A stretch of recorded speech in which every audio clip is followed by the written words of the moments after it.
Election commission उनके जेब में, प्रशासन उनके जेब में, पुलिस उनके जेब में। इलेक्शन कमीशन कोई कार्रवाई कायदे से नहीं कर रहा है। इतना सब होने के बावजूद फ्री बीज बांट रहे हैं, तो खतरा किसको लग रहा है? उनको लग रहा है कि हमको लग रहा है? इलेक्शन कमीशन ने कोड ऑफ कंडक्ट के संदर्भ में जितनी कंप्लेन थी, किसी पर भी कोई एक्शन नहीं लिया। और अभी तो पता ये लगता है कि से शहर में जो है फ्री बीज बांटने का काम चालू रखा है।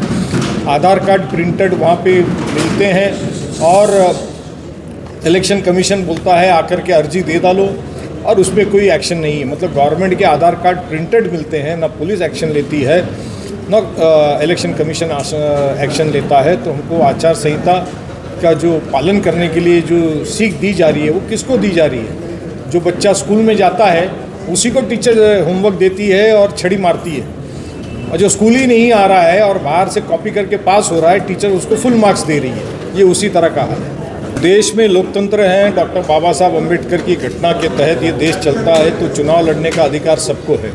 वंचित आघाड़ी के को अलायंस करने के लिए हमारे जिला अध्यक्ष प्रमोद सावंत साहब ने 2-3 बार उनसे संपर्क किया और उनको बुलाया, तो उन्होंने कहा कि नहीं, हमको खाली ये 3 सीटों में इंटरेस्ट है, आप इस पर बात करेंगे, यहाँ हमको सीट छोड़ेंगे तो हम आएंगे, अन्यथा हमारे को इंटरेस्ट नहीं है।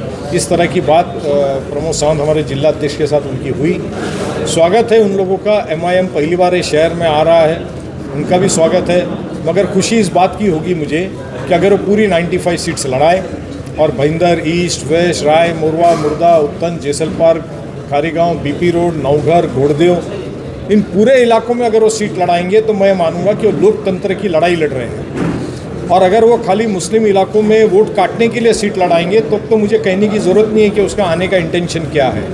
जो लोग BJP में चले गए थे, गद्दारी कर से कांग्रेस के साथ गद्दारी करके चले गए थे, क्योंकि अजीत पवार BJP के साथ में अलायंस पार्टनर है, तो अजीत पवार के राष्ट्रवादी के सिंबल पे BJP 9, 19, 22, 13, 18, 14, 15, उत्तन 24, ये सारे इलाकों में जहाँ मुस्लिम एंड क्रिश्चियंस की लोक संख्या है, यहाँ पे अजीत पवार के सिंबल पे BJP कैंडिडेट खड़ा कर रही है। जो लोग हैं, कैंडिडेट हैं, कोई अजीत पवार के नहीं हैं, वो BJP के हैं। तो आप समझ सकते हैं कि BJP की पॉलिसी क्या है। जितनी तरकीब हो सके उतनी तरकीब तुक्के लगा करके कांग्रेस का secular vote bank, Mahavikas Aghadi का सेक्युलर वोट बैंक को डिवाइड करना, ये उनकी पॉलिसी है।